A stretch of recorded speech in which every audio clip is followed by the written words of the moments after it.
ఇదే అర్థం కాని వాళ్ళకు అర్థమయ్యేట్టుగా చెప్పడం. కొంతమంది మాట్లాడుతూనే ఉన్నారు. కనీసం మీ జీవితంలో ఒక్క కుటుంబాన్ని బాగు చేశారా? కుటుంబాలు నాశనం చేశారు. అలాంటి వాళ్ళు కూర్చొని మాట్లాడే రాజకీయం అంటే ఏంటి? అబద్ధాలు చెప్పడం రాజకీయమా? పింక్ డైమండ్ లేకపోతే పింక్ డైమండ్ మా ఇంట్లో ఉందని చెప్పి ప్రజల్ని మభ్యపెట్టి నేను 100 కోట్లకు దాని మీద డెఫర్మేషన్ కేసేస్తే మళ్ళా అధికారంలోకి వచ్చి అసలు పింక్ డైమండ్ లేదని మళ్ళా కోర్టులో కేసు విత్డ్రా చేసుకుంటే కాదని ప్రైవేట్ వాళ్ళు పెట్టి నేను దాని మీద ఫైట్ చేస్తున్నా.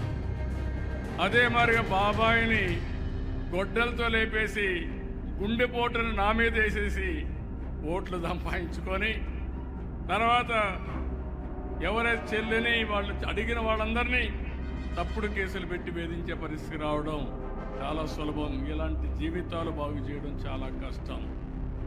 ఈ విషయం మీరు గుర్తుపెట్టుకోవాలి. సాక్షుల్ని తారుమారు చేసేయడం, చంపేయడం. ఇప్పటికే 6 మంది పోయారు. మీరు కూడా ఉండేవాళ్ళు ఒకటి గుర్తుపెట్టుకోవాలి. నేను ఈరోజు మోటివేట్ చేసేది కష్టమైన పని, మాటలు చెప్పడం సులభమైన పని. వీళ్ళని తిప్పించడం, వాళ్ళని ఒప్పించడం, వీళ్ళకు నచ్చ చెప్పడం, దారి చూపించడం అనేది ఒక చరిత్ర. వారు